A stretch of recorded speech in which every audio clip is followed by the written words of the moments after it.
Hi hello friends, उषास recipe आणि व्लॉगमध्ये तुमचं स्वागत आहे। आजची रेसिपी अशी आहे, ती करताना तोंडाला पाणी सुटेल आणि खाताना तर 2 चपात्या जास्तीच खाल। Oh my God. तर मी आज बनवणार आहे शेवगाच्या शेंगा टाकून सुकी करंदी। ही करंदी खायला तर खूपच टेस्टी लागते। तुम्हाला पण ही करंदी आवडते का? आवडत असल्यास मला कमेंटमध्ये नक्कीच सांगा। चला पाहूया सुक्या करंदीची रेसिपी। करंदी करण्यासाठी मी घेतले आहेत मध्यम आकाराचे 2 कांदे। हे कांदे मी अगदी बारीक चिरून घेतले आहेत।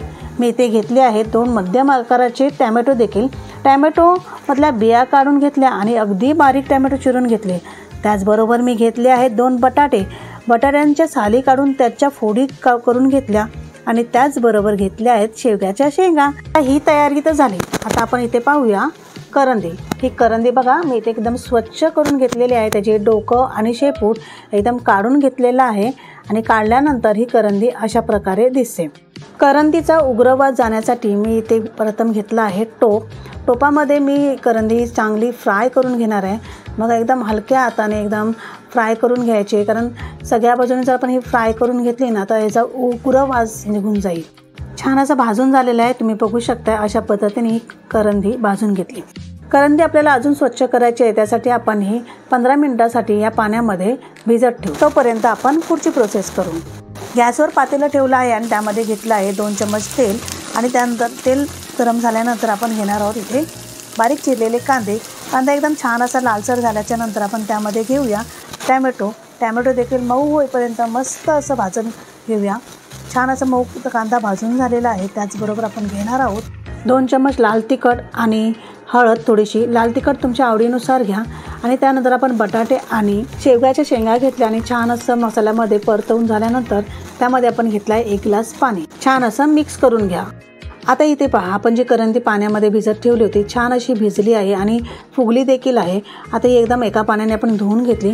त्याचबरोबर आता आपण इथे घेणार आहोत दुसरं पाणी। 2 पाण्यामध्ये ही करंदी स्वच्छ अशी धुवून घेऊया, म्हणजे याचा उग्रवास सगळा निघून जाईल। आता धुतलेली करंदी आपण ही बटाटे आणि शेवगाच्या शेंगामध्ये टाकून छान असं मिक्स करून घेऊ। आंबटपणा येण्यासाठी मी ते घेतले होते 2 ते 3 कोकम। माझ्याकडनं ते स्किप झाले, पण तुम्ही ते जरूर घ्या। बटाटे, शेवगाच्या शेंगा आणि ही करंदी 10 मिनिटं झाकण लावून शिजवून घेऊ। तोपर्यंत आपण घेऊया ओल्या नारळाची अर्धी कवड। तिचे बारीक बारीक असे तुकडे करून घेतले आणि छान अशी कोथिंबीर स्वच्छ धुवून घेतलेली आहे।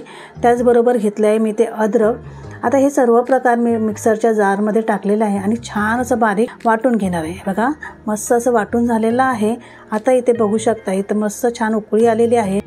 आता जो हिरवा मसाला केला होता तो यामध्ये घेऊन छान असं एकजीव करून घेऊ।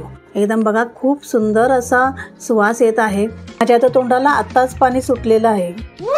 सुक्या करंदीची अजून चव वाढवण्यासाठी इथे मी घेतलं आहे चवीनुसार मीठ आणि एकदम व्यवस्थित मिक्स करून घेतलं। आता झाकण लावून घेऊ आणि अजून 5 मिनिटं उकळी येऊन देऊ। इथे बघा 5 मिनिटं झालेली आहेत आणि एकदम मस्त छान अशी तरी आलेली आहे आणि घरामध्ये सुक्या मच्छीचा एकदम घमघमाट सुटलेला आहे। Oh my God. तुम्ही पाहू शकता इथे बटाटे देखील एकदम मस्त मऊ झालेले आहेत आणि त्याचबरोबर शेवग्याच्या शेंगा देखील एकदम मऊ अशा झालेल्या आहेत। सुक्या करंदीचा रस्सा छान असा तयार झालेला आहे। आता आपण प्लेटमध्ये काढून घेऊ। तुम्ही बघू शकताय, आताच माझ्या तोंडाला पाणी सुटले आणि तुमच्या देखील तोंडाला पाणी सुटलं आहे की नाही? Let's go. मग चला पटापट बनवा अशा पद्धतीची करंदीचा रस्सा। 2 चपाती किंवा भाकरी सोबत याचा आस्वाद घ्या। तर मैत्रिणींनो, तुम्हाला हा व्हिडिओ कसा वाटला? जर आवडला असेल तर एक लाईक जरूर करा आणि हा व्हिडिओ शेअर करायला विसरू नका।